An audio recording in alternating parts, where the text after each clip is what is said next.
Okay, we're going to go ahead and get started. What we would like to ask is that everybody mute their microphones, please. Thank you. Thank you for joining us this evening. We really appreciate you being here with us. I'm Dr. Leticia Alvarez Gutiérrez. I'm an associate professor in the Department of Education, Culture, and Society here at the University of Utah. And I'm thrilled and proud of the research and knowledge that the student scholars on this panel will be sharing this evening. The student panel was developed out of my graduate seminar titled Juvenile Justice, Juvenile Injustice and Education. And a central aim of this graduate seminar is to critically examine the historical and theoretical underpinnings that promote the school-to-prison pipeline with the end goal of learning about and developing practices and policies that can help dismantle the school-to-prison pipeline. Again, we're going to ask to please mute the microphones. If you could please mute your microphone, we'd appreciate it. Thank you. And so with this, what I'd like to do is share a little bit of our agenda this evening. We're going to be sharing some key vocabulary. Then we're going to have the student scholars presentations. And then we're going to have a special guest, Tanya Trinidad. And then we will be opening it up for discussion and questions. Okay, so with that, let's start with the school to prison pipeline. That way we're all on the same page with working definitions. Castillo has a great definition that summarizes what the school to prison pipeline is. She states that the practice of pushing students out of educational institutions, primarily via zero tolerance and harsh disciplinary policies, and into the juvenile and adult criminal systems. The NAACP furthers this definition by saying the funneling of students out of school and into the streets and juvenile correction deprives them of meaningful opportunities for education, future employment, participation, and democracy. Again, if we please mute our microphones. Working group this afternoon starting at 3. So if anybody wants to join, just get with me and I can send you a link and you can listen in. This is where the stakeholders for the educator licensing participate on the development of USIMs. So other than that, that's all we've got going. Well, other stuff. Excuse me, if we could mute mute your microphone, please. Anybody have anything for Jared? Oh my goodness.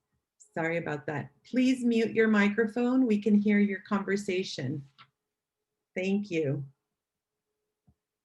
And so with that, we're going to move on to key vocabulary.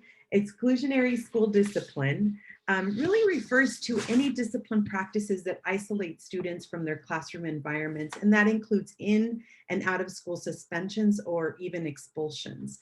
And zero tolerance policies were created as a result of Gun-Free Schools Act of 1994, and these are a one-size-fits-all solution and mandatory consequences to curbing discipline with students.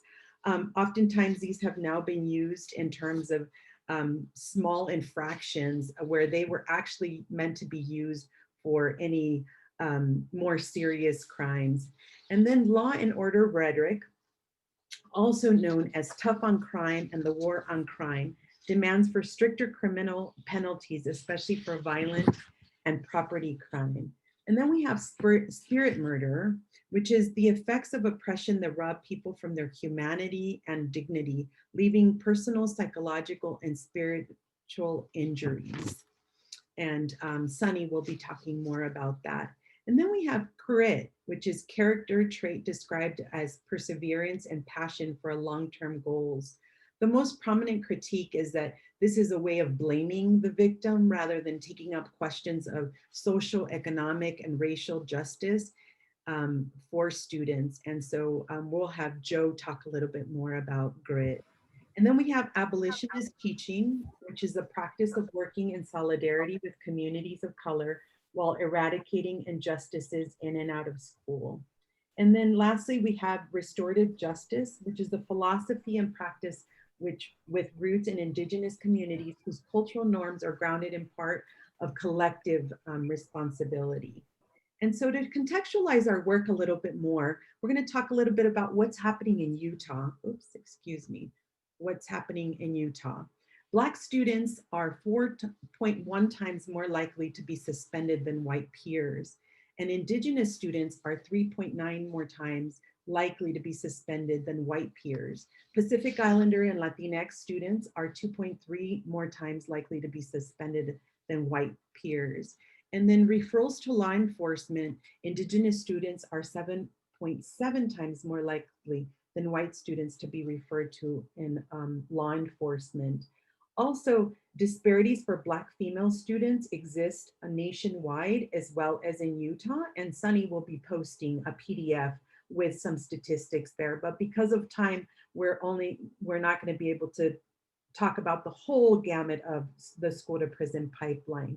And so with that, now that we've introduced a little bit of the vocabulary, I'd like to have Chelsie Acosta, who will be discussing surveillance and disposability of young people in our schools through the school to prison pipeline. Chelsie, can you please introduce yourself? Gracias, Profe. My name is Chelsie Acosta, and I am a queer Chicana from the New Mexico-US border. I speak from a place of privilege and through the lens of a middle school educator. I serve as the Equity Officer of the ACLU of Utah. I'm also the National Education Association Hispanic Caucus Secretary, member of the NEA Sexual Orientation Gender Identity Committee, and serve on the NEA Restorative Justice Curriculum Cohort, and finally as the Save the Kids National Week of Action Against School Pushout Coordinator. I have spent the last 6 years researching, experiencing, and battling the institutional racism fed by white supremacy in education, more importantly in correlation with the school to prison pipeline. To set the stage for the evening, it helps to close one's eyes and visualize the eerie similarities between school buildings and prison facilities. The physical nature of brick, segregated corridors, high fences, surveillance cameras, police presence upon entering these monitored spaces. Students are surveilled the moment they arrive on the grounds. Documentation is started upon registration, all movements recorded to use as evidence at a later date. Black, Indigenous, youth of color are policed just as our elders are in the streets, making this an easy pipeline from school to prison. The use of exclusionary discipline policies such as in-school suspension, out-of-school suspension, and expulsion ensure the removal and disposability of Black and Indigenous youth of color. Considering the intersectionality of queerness, disability, English language learner, or an undocumented status heightens the risk of Black, Indigenous youth of color to be forced into the school to prison pipeline. To speak more in depth regarding exclusionary discipline policies, I would like to introduce you to Taylor. Thank you, Chelsie. Hello, everyone. My name is Taylor Knuth, and I'm a first-year PhD student here at the University of Utah in the ECS program. My research interests include gender and queer studies, as well as critical race theory and participatory action research. My research this semester centered around law and order rhetoric and its influences on educational policies and practices. During my research, I really looked into the history of law and order rhetoric in an effort to understand where we've been in this country so that we might find ways to combat and dismantle this harmful rhetoric when we see it resurge, especially in recent years with the rise of Donald Trump in the national spotlight. As the law and order candidate, it seemed like a really pressing issue for me to research. So what did I find? I found that law and order rhetoric is almost 200 years old in this country, and it was first documented in Rhode Island following a group of white citizens who formed a law and order political party in 1844. Their effort was centered around promoting white suffrage, especially to combat the national cry for equality leading up to the American Civil War. But this movement didn't really see widespread appeal until the election of 1968, where a slew of conservative candidates began to promote law and order as a quote unquote solution or a response to the civil rights movement. The leader of this chant was Ronald Reagan. Reagan gave a famous speech to the Republican National Convention in 1968, and it really catapulted him into the conservative spotlight and arguably won his seat when he ran for governor of California. If Reagan popularized this rhetoric, Richard Nixon really wove it into the fabric of political discourse during his presidency in the 70s. Nixon declared the famous war on drugs with absolutely no evidence of widespread drug use in the United States. During this war on drugs, zero tolerance laws and 3 strikes you're out laws really began to become popularized across the United States, and they start to pop up one by one and state by state in a wave of these laws being passed. But this problematic rhetoric was not unique to conservative Republicans, as Democrats quickly realized that it could win them votes and win elections. So Jimmy Carter would declare a war on poverty in the 80s, which really promoted a racialized imagery of poverty being a single Black woman, which we know is not the reality. And Clinton would promote a massive media campaign in the 90s as being the tough on crime president and signed the 1994 crime bill, which is arguably the largest and most problematic contribution to mass incarceration in the United States, really setting the United States apart as a country obsessed with mass incarceration. So how did this rhetoric influence our educational policies and practices? Following the Columbine massacre in 1999, schools across the country began to panic. It's commonly referred to as the Columbine effect. Zero tolerance laws and 3 strikes you're out laws became zero tolerance policies and 3 strikes you're out policies in our schools. And one by one, school boards across the country began to pass these laws. The premise of these laws being, if you bring a weapon to school or even the image or threat of a weapon, zero tolerance, you're out. And the problem with these policies, as we know, they're forms of exclusionary discipline. And what the data shows us about exclusionary discipline, as Dr. Alvarez pointed out earlier in our presentation, is that it truly impacts our students of color at disproportionate rates than their white peers. Additionally, other historically marginalized groups have been impacted by this rhetoric, including students with disabilities, unsheltered students, and students who identify as lesbian, gay, transgender, or queer, which leads to our next research topic presented by Sonny. Thank you for that, Taylor. Hi, everyone. My name is Sonny Partola. I'm a first-year PhD student here in the College of Education. My research interests include family school engagement as well as immigrant education, and I also teach Intro to Multicultural Education to pre-service educators here in the College of Education. So I want to talk a little bit about the LGBTQ+ experiences within the pipeline. I think that it's important to begin by saying that these are intersectional issues. Oftentimes they are when we're dealing with social inequities. Race, class, gender, sexual orientation, immigration status, all of these converge and come together when we're looking at these issues. However, I think that it's important to analyze the patterns that you see in the research, but that's not to say that these are the experiences that exist across every LGBTQ+ student. Some of the patterns include nonviolent infractions through dress code and PDA. For example, wearing a dress to school, wearing makeup to school, wearing makeup to school. None of these things are dress code violations unless a boy is doing it. Having a short faded hairstyle is not a grooming violation unless a girl has that hairstyle. Public displays of affection are common in junior highs and high schools. I can attest to that based on my experience working in those spaces. However, it's only reprimanded if it's 2 boys kissing or 2 girls holding hands. Students are also punished for defending themselves. In addition to being surveilled by school staff, they're also met with hostility by their peers. They're called terms like dyke, faggot, sissy, sassy, fairy, etc. When they try to protect themselves verbally or physically, if it gets to that point, they're often punished instead of their attackers. This is a double-edged sword in that now students who identify as LGBTQ are met with hostility by their peers, in addition to the adults who are supposed to be protecting them in that space, or at least ensuring that their spirit is maintained. Schools are also notorious for outing students. Many young LGBTQ+ people have not exposed their sexual orientation to their families. This is because they know it would cause hostility or even danger if they were to. If a school calls a student's parents and says, "Your son got in trouble for breaking PDA code, he was kissing his boyfriend.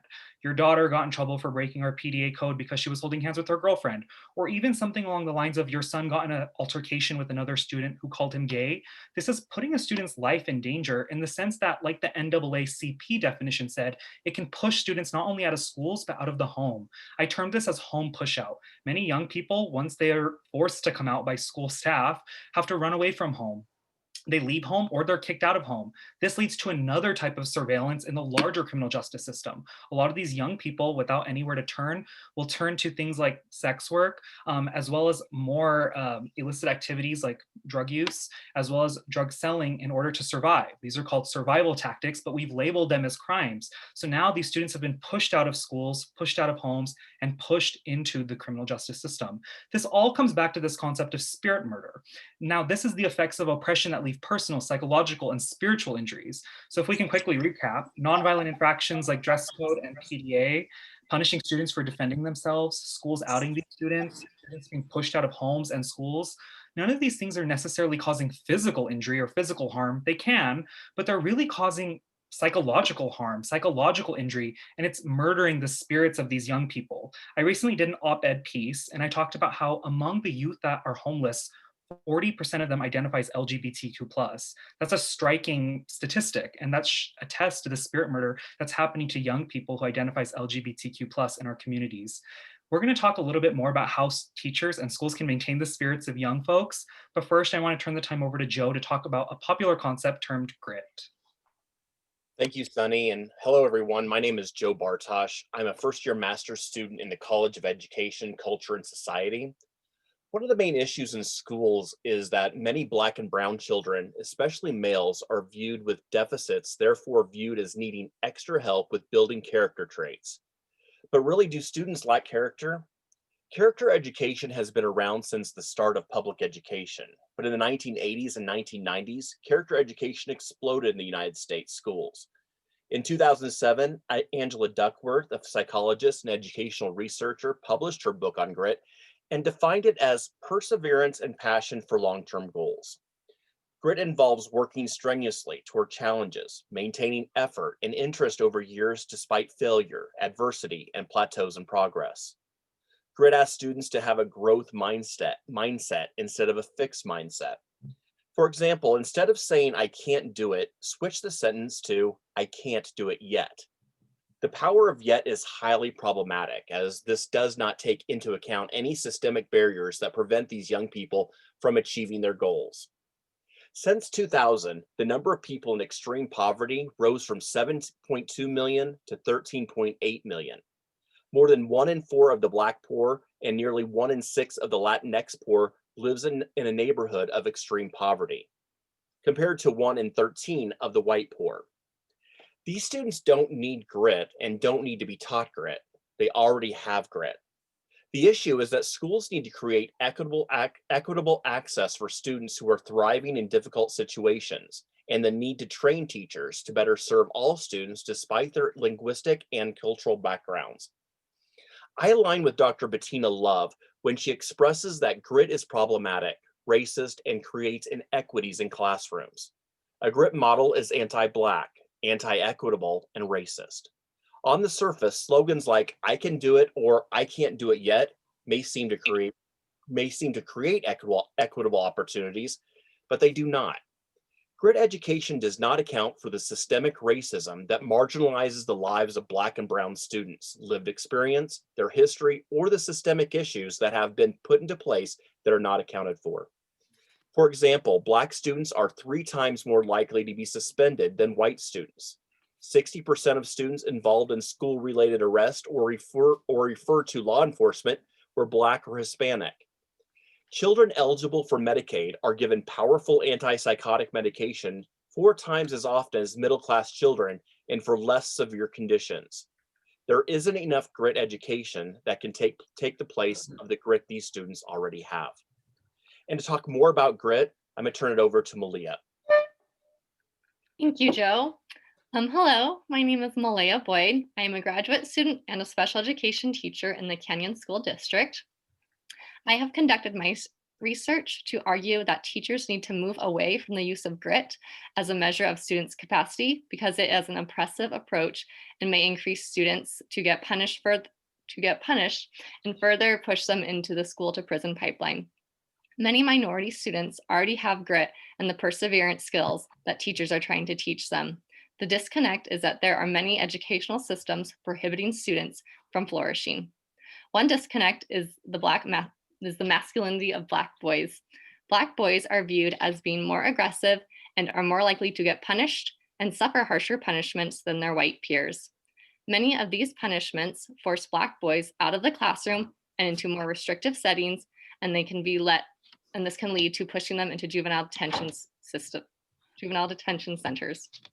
I recently wrote an op-ed piece discussing the need to have more mental health workers in schools to support students who have experienced trauma. When schools do not have knowledgeable people to help students manage their trauma, these students are often punished for behaviors that stem from their trauma. To counter these cycles, schools should be supporting students with restorative justice practices. These practices focus on building relationships between students and their teachers and building relationships within the community. Restorative justice is about restoring and rebuilding relationships that have been harmed. Not only as educators do we need to build relationships with students, but we also need to fight for their educational freedoms. Abolitionist teaching is to build up students and promote their skills, protect their spirit, and fight for better educational systems, and to support thriving environments for all students. And with that, Sydney will discuss more about abolitionist teaching. Thank you, Maleia. Hello, everyone. My name is Sydney Linderman. I'm a first-year master's student here in ECS, and I'm also a kindergarten teacher at Backman Elementary in Salt Lake. So there's no data to show that zero tolerance is working in schools. So what is working? I'd like to introduce the idea of abolitionist teaching. When you think of the word abolitionist, you might think of those that were to abolish slavery. This was kind of the anti-racism work that was happening before the term anti-racist was coined. Bettina Love, author of We Want to Do More Than Survive, defines abolitionist teaching as choosing to engage in the struggle for educational justice, knowing that you have the ability and human right to refuse oppression and to refuse to oppress others, mainly your students. Often in schools, students are taught educational survival skills, how to make it from just day to day. Abolitionist teaching promotes educational thriving instead of surviving. This work can start with one teacher in one school and slowly grow to include others over time. One main component of abolitionist teaching is the idea of counter spaces. Counter spaces are places in schools where students and teachers both can practice freedom dreaming, love, wellness, creativity, practice Black joy, and can thrive. Counter spaces also include all stakeholders like community and family members, not just students and teachers. Counter spaces value what is referred to as community cultural wealth, the idea that knowing that communities suffering oppression already have what it takes to fight racism. This is kind of the opposite of teaching grit. Community cultural wealth values more than just white cultural capital and normative centered work. The last idea I'd like to share is the difference between allies and co-conspirators. So this is mostly addressed to my fellow white educators and white folks, in that allyship can be dangerous because it runs the risk of centering whiteness, being performative, self-glorifying, or maybe temporary. We've seen a trend in support of the recent Black Lives Matter movement, almost a trend in allyship. I want to urge my fellow white educators to be co-conspirators, more than just an ally. To be a co-conspirator is a verb. We acknowledge and use, or maybe even give up our power to serve those without it. And to end, I want to share this quote from Bettina Love. There's only one choice: to become an abolitionist parent, teacher, doctor, sanitation worker, lawyer, CEO, accountant, community activist, small business owner, scientist, engineer, and human. Thank you.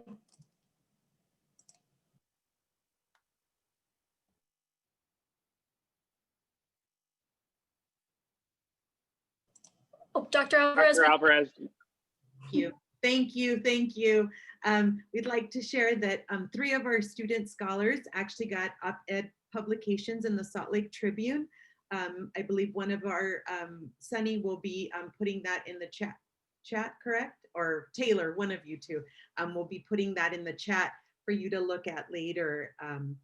And so with that, we're also thrilled to have Tanya Trinidad be with us. Tanya, are you there? Hi, I'm Tanya Trinidad, and I'm a senior at East High School, and I created a piece of artwork that was inspired by police brutality and the matter around that. So if you look at the picture on the left corner, I have a police officer and a group of KKK members and others protesting. And then we have in the middle an officer attacking a young lady. And then on the right side, we also see a group of children and people observing and watching with an American flag over their mouth as a piece of tape. And that just represents how, as a society, sometimes it represents how, as a society, people are like silenced if they speak out on things like police brutality, or they're shut down or judged, or people like attack them and stuff like that. And so I purposely made those people in size a bit smaller, just because sometimes when you're speaking out on things like this and people attack you, it feels like you're kind of alone, and it kind of like it's intimidating and stuff like that. And then at the bottom corner, I have a bunch of protesters with no face protesting, because at the end of the day, we're all like everyone, we're all in this together. We all believe the same, and it's better to stand up for one another and try to make a change and use your voice to speak out. I'm a member of Miss Issa Arts and Activism, and they have done so much for me. They've helped me like express myself and use my voice for good. And it's just programs like that really do help us students of color trying to speak out and just, use any platform we can. And the whole art project was based off a song by Joey Badass. It's called Land of the Free. And the song is basically talking about how we need to help empower our younger children, especially children of color, understand these types of subjects and understand what's going on, so that we can make that change and continue growing as a society and as a country. And me and many other students have gone through certain experiences or situations, whether it's at school or outside of school, where we're being targeted or we're being looked at as different. As a student who's taken honors classes all 4 years of my high school experience, it's been hard being on the outside and being pushed off and in a way being silenced. And also these experiences are important because they're important to share with administrators and our teachers, because it can help them understand our experiences as students of color, especially outside of school. It also emphasizes on the importance of our admin and our teachers to be trained on the prison pipeline, because their decisions do in some way affect us. If they're trained or not, if they understand what's going on, it does affect us in our future. Yeah, thank you. Thank you, Tanya. Thank you so much. Thank you for sharing your powerful piece of art and sharing your experiences with us. We really appreciate you being here. And so what we'd like to do next is open it up for discussion. Let me see here, let me stop sharing. So feel free to turn your camera on and definitely join us. And if you have any comments or questions that any of us could answer, please do so.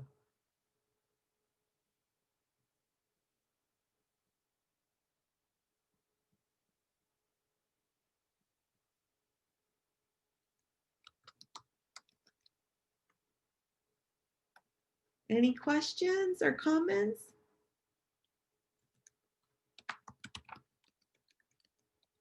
I had a question.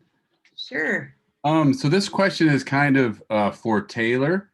During your presentation, you referred to the 1968 election and the law and order campaign of Richard Nixon.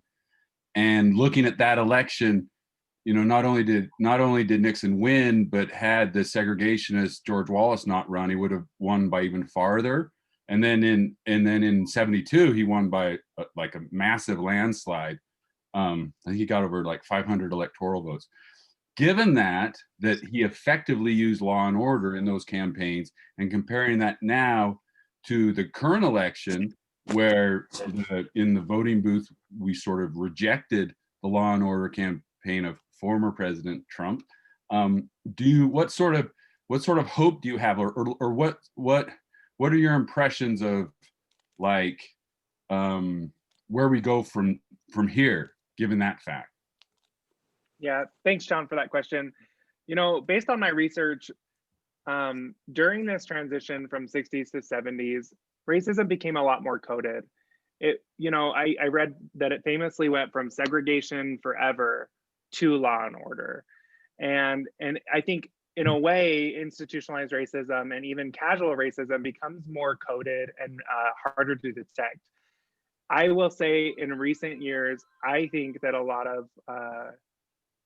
of what we have seen, especially in response to this law and order rhetoric coming from the Trump administration, I think we have a lot to thank, especially the Black Lives Matter movement, Hispanic and Latinx voters in Arizona, especially, really coming forward. So people of color coming forward, being empowered to act with self-determination and say, this is our line in the sand, and reject this harmful rhetoric in the ballot box and in their communities at, the municipal level all the way up to the presidential election.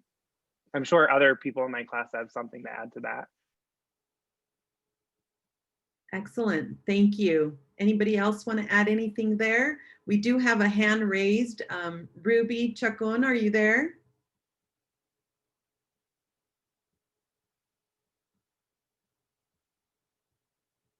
I think she got disconnected. Anybody else have any other question or comment? Did anything surprise you about what the student scholars presented, or do you want to know a little bit more about something that they've presented?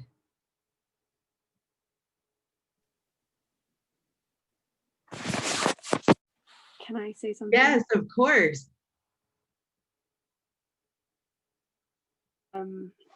Maybe because grit has always been a key word for growth mindset.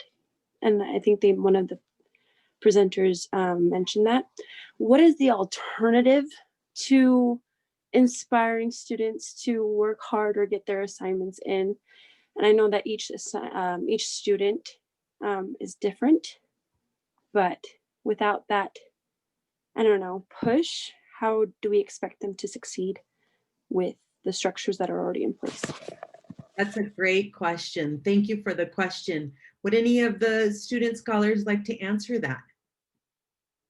I can say something. Yes, go ahead. Sonny, you go first, Sonny. I'm really short. I can say something really quick. As somebody who's teaching Intro to Multicultural Ed, this is a question a lot of pre-service educators have. I will say that I understand that you have to abide by a curriculum, right? You have a boss and you have standards that you have to meet.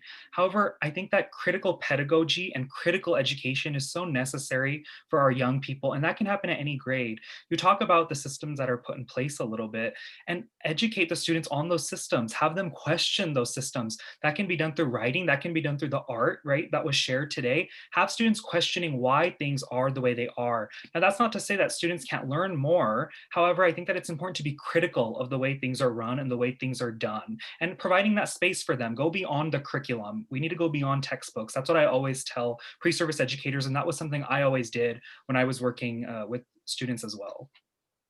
Thank you, Sonny. Chelsie, do you want to add to that? Yes, please. So thank you for the question. And just to go along with what Sonny said, I think it's important that we talk about the myth of meritocracy going along with grit, because for me, they go hand in hand. And at 45, I know we were all taught this: if you just pull yourself up by the bootstraps and you work a little bit harder and you just dig deep, that you'll make it far. And I mean, we can just look at how many Black presidents, how many female presidents have we had in the US. So we know that the meritocracy and the grit piece is just not true. I personally, as a middle school teacher, also am not a huge fan of the growth mindset. For me, it's just really pretty bulletin boards that we put together. And it's this capitalistic just purchase of things. And we can just purchase this idea of growth mindset, when in actuality, especially youth of color, and I would say even queer students, we have that on a corporal body level, and our capital, like our cultural capital and our knowledge from our ancestors, that quote grit really is something that we have in our DNA. We already have it with us. So instead of trying to sell the students something that America can provide to them, capitalism can provide to them, neoliberalism can provide to them, is something that we already have. And so really just having them focus on themselves and what their family and their history and their culture already brings to the table. Thank you, Chelsie. And that's not to say that we can't encourage students to do better. It's not to say that we can't support them to do better. It's just the way that we go about it is very different. Great question. Any other questions or comments?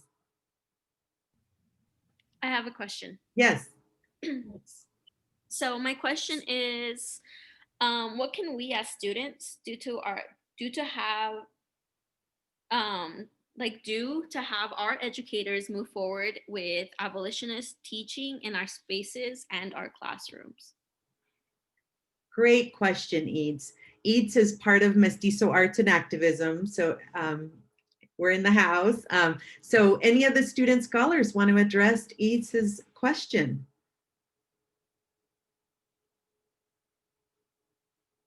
Oh, come on, take a chance. Yeah, I can go. I think, I mean, it's hard to say specifically. I think a lot of it depends on the relationship you have with your specific teacher.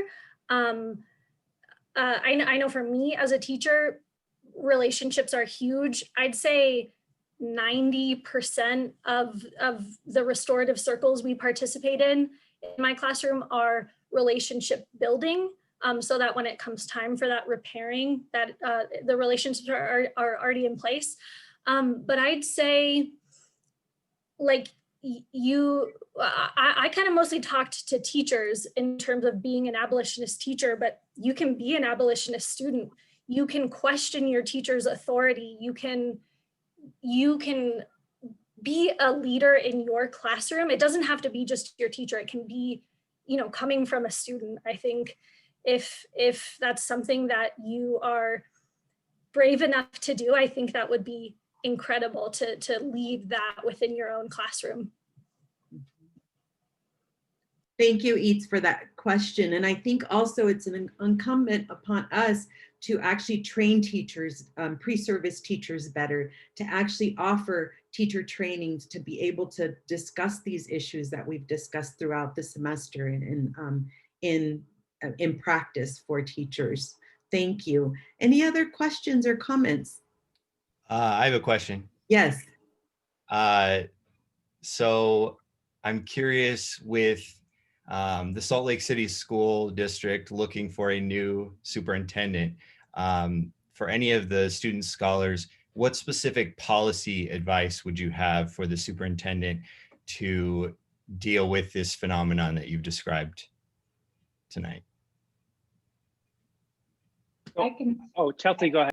I was going to say, I can speak to that specifically, and I believe it's public knowledge that all educators were actually sent out a survey. I'm in the Salt Lake City School District, as to what we are looking for in a superintendent. And I've sat on different search committees for the cabinet or from up above, and definitely anything race and equity related, also as far as restorative justice, those kind of different angles were included in the survey.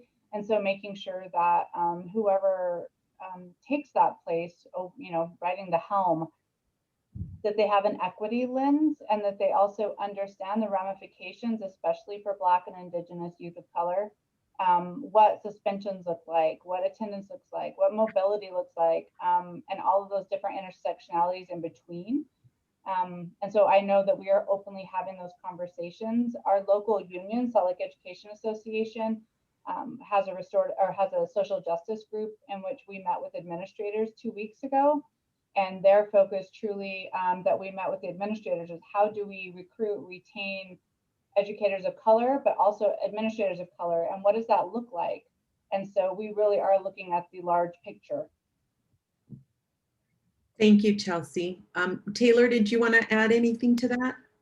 Yeah, I was just going to say, part of my research also looked into the financial incentives that are offered to schools that kind of force them to begin to reflect our prisons, like Chelsie's research suggested. And in Utah, we have some really recent examples of schools accepting specifically Department of Justice money from their community orienting policing division, where they actually provide financial incentives to school districts to let our schools, or really make our schools, reflect prison-like settings. So most recently, 3 school districts in Utah were awarded this COPS funding, totaling up $1.5 million. And this funding is specifically designed to purchase metal detectors, to pay SRO, student school resource officers, salaries and train them, and to install cameras. So all of these really problematic surveillance models in our schools they're happening. They already, I mean, in Utah, it just happened in September that these 3 school districts were awarded. So right off the bat, I would really encourage our students and our teachers in the communities these schools reside in to demand more from our superintendents and our school district administrators to say no to this sort of money, because this money really is at the root of the problem. Without the money, they can't install those metal detectors. Without the money, they can't install those cameras or pay those SRO salaries. So really just demanding more of our educators and our administrators. And please take a look at Taylor's op-ed piece as he discusses that in his op-ed piece. Excuse me. And so there was a question on the chat, but now how do you teach Black students to question their teacher's authority when they are more likely to be punished for the questioning that authority than their white peers would not be punished? Of course, again, I think it's not the student's responsibility to be questioning the teacher. There's power differentials there, and you're certainly right, Rachel, that they would get into trouble for questioning authority. And that's why we're actually suggesting that we need to do more around this training for teachers and for pre-service teachers in terms of understanding how these issues are interrelated, intersecting, and that they have a lot more power in terms of their roles as educators. So thank you for that. Any other? May I Yes, add to that? yes, Prophet? yes, of course, Chelsie. So I would also say that I would hope that they would push back a little bit. I think the most important thing in my classroom is that I'm teaching students hopefully how to navigate some of these conversations and racism that they will unfortunately experience the rest of their life. So a huge part of why I teach is more to teach this notion of navigating. But I think what's important, and Rachel, I'm not sure if you're a teacher or if you work as staff in a school, by creating these brave spaces in which a student can come to you and talk to you about things.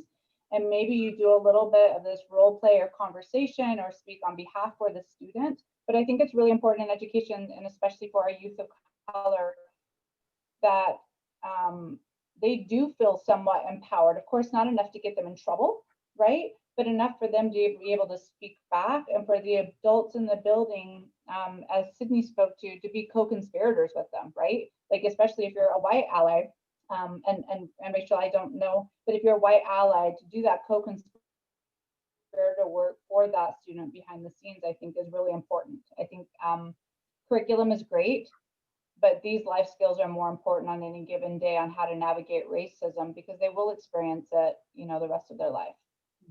Thank you, Chelsie. And that speaks to what Sonny was talking about earlier in terms of actual critical thinking skills, right? In terms of being able to navigate the system. Any other comments or questions? I have a question. Yes, please.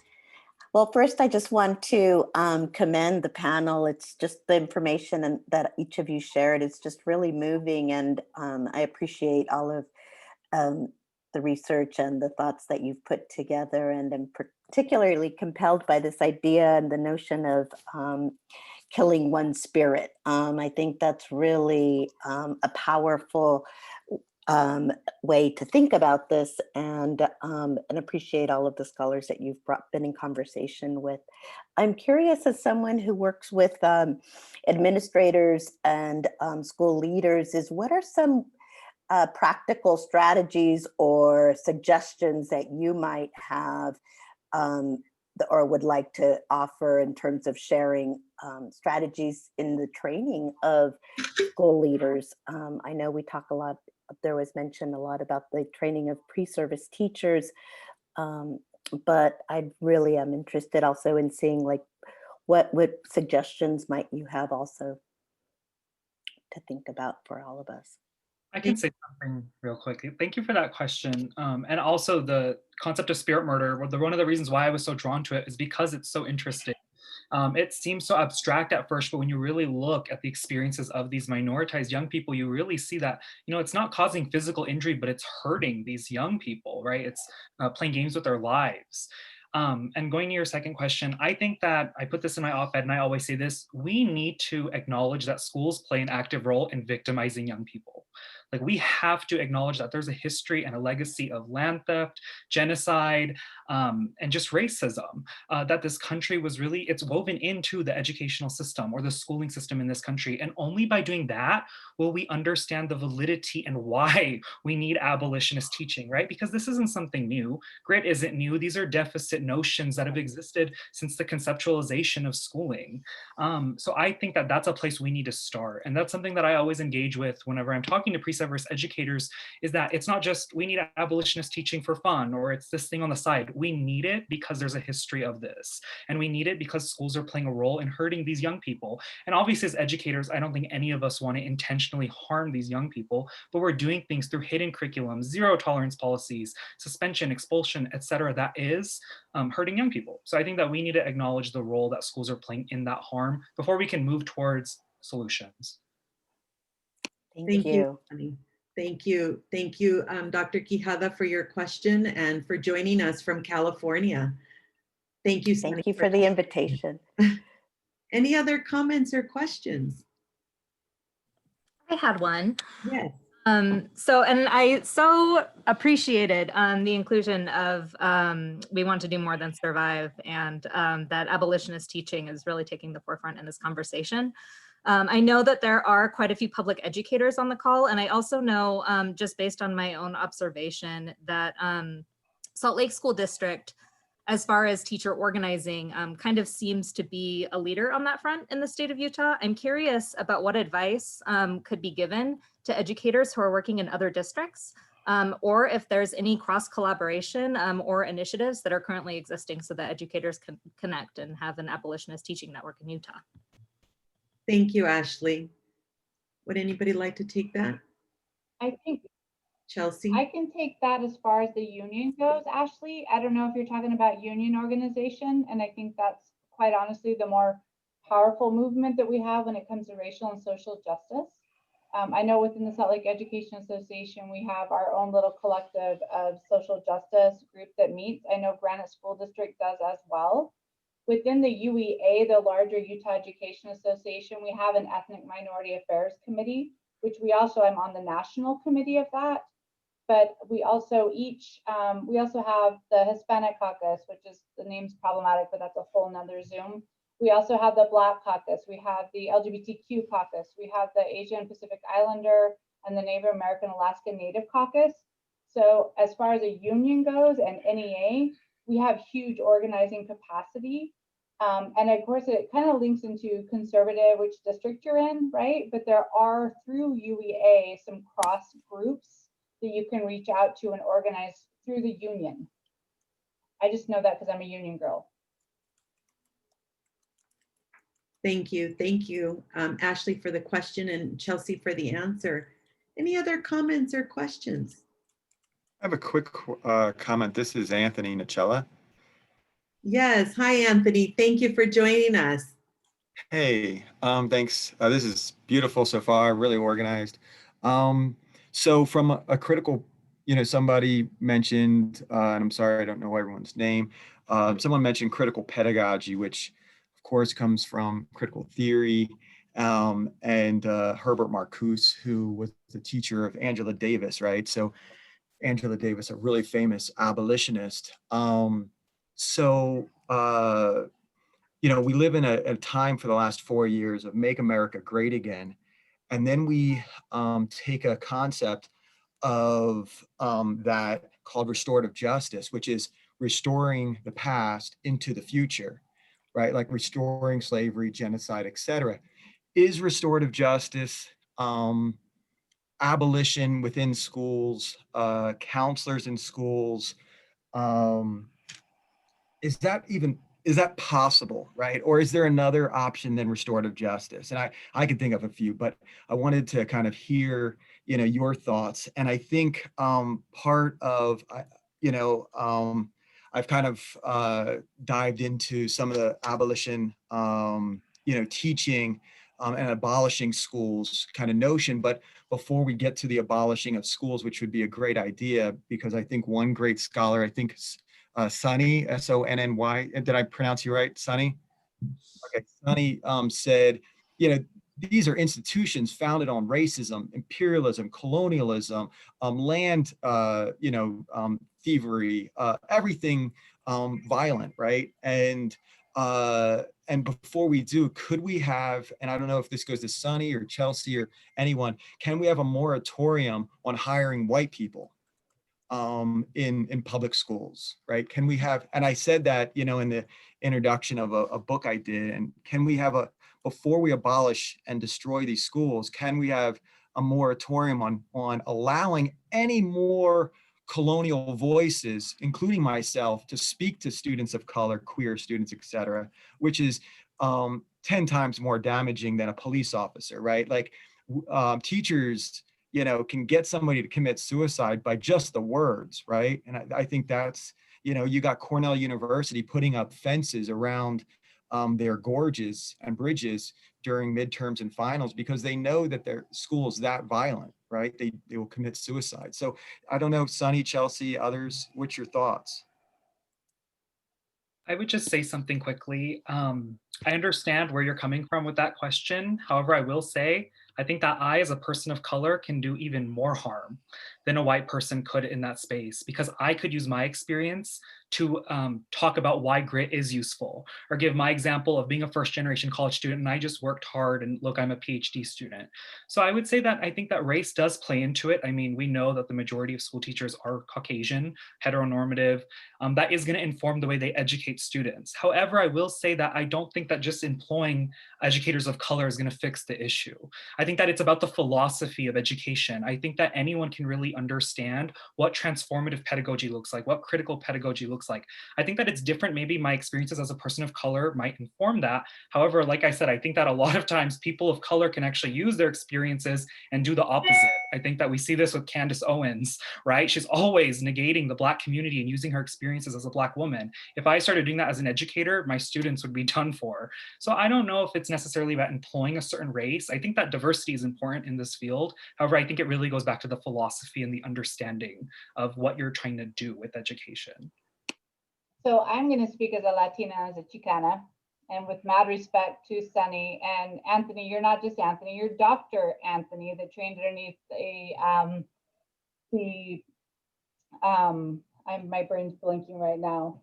You have trained under the greats when it comes to Black lives and Malcolm X. So I'm just going to give you mad props for your conversation. I love your critical brain.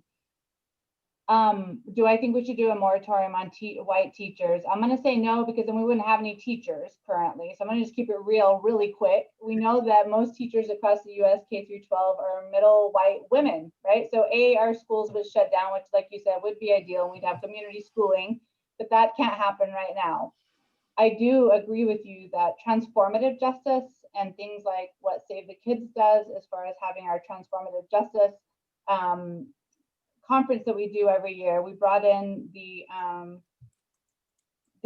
Central Park 5, and they came in and spoke their truth, and they talked about it. We have hip hop conversation about hip hop pedagogy and lowrider pedagogy, and we look at how communities of color take what we know as individuals, as our ancestors have taught us, as our families have taught us, and that's how we teach. Chicana feminist pedagogy of sitting around a kitchen table and talking and passing down these ideas of survivance, right? And how all of that should look. And I believe that that would be much more powerful for students of color. And I'm just going to go ahead and say it. Does that mean we should not have white teachers? No, but we need white teachers to show up to be co-conspirators. We need you to think critically. We need you to think about our students and think about your coworkers that are with you. And it's not fair to place our students of color anymore at risk of being surveilled, of being policed, of being sent to the office, into the juvenile justice system, for them to be pushed out of the school to commit suicide. what we're doing is just as violent as what we proclaim about police brutality. But like you said, Anthony, I agree with you. I believe we are more violent. And I believe we have more violence any given day with the students of 30 kids. I teach at Glendale Middle. 85, 90% of my kids are beautiful, badass kids of color.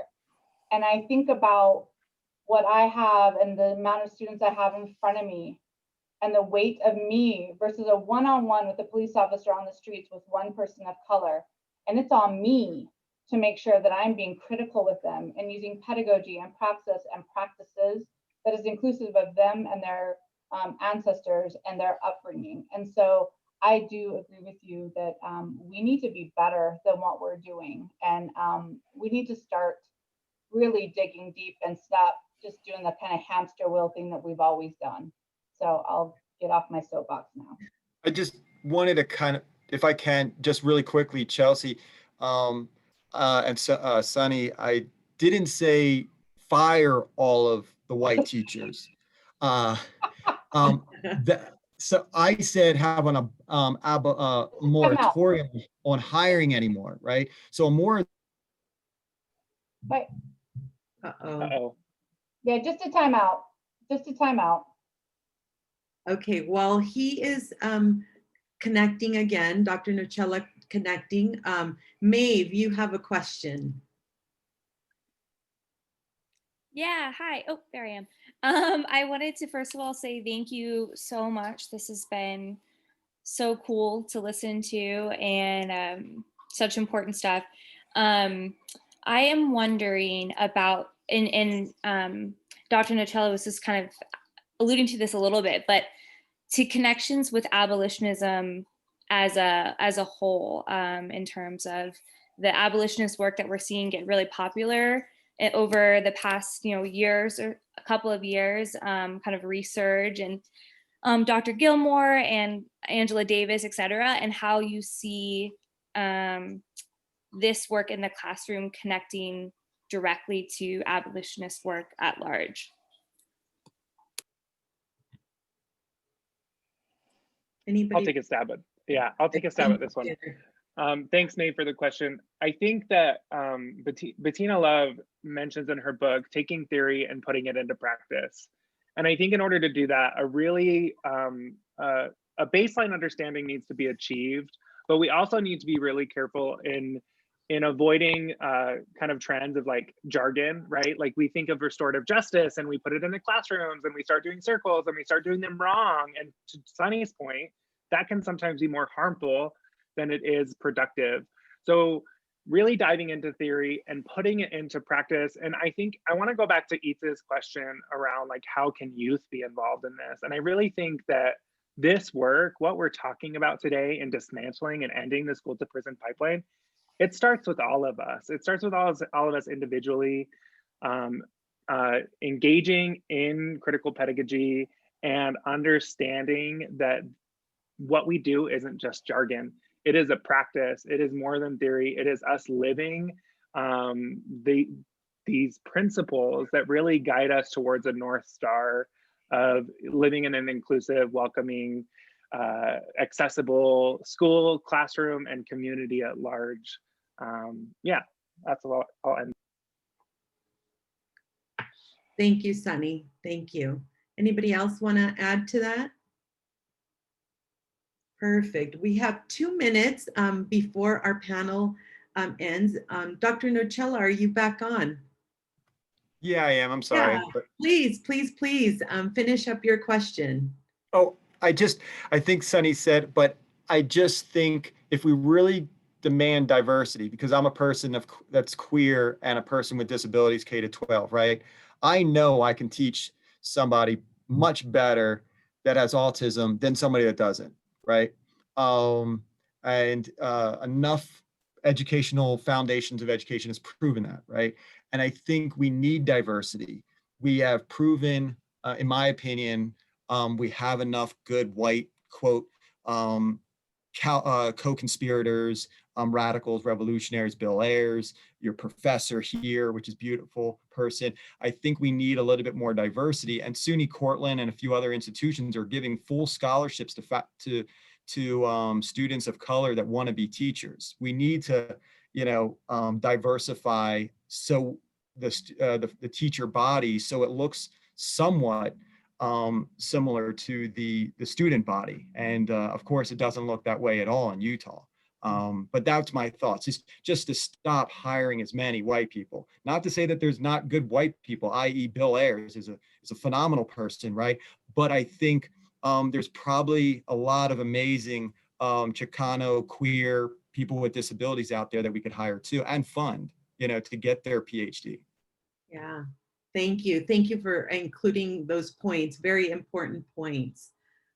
So we're at our end. I would ask the student scholars to stay on, and MAA students, MAA group, if you want to stay on, that would be great. Thank you everyone for joining us this evening. We really appreciate you, your participation, you being here, and please reach out with any questions or comments. We will be posting this recording on the ECS website, so please be on the lookout for that. And I just want to thank the amazing group of students this semester with so much knowledge. I've learned so much from each of you.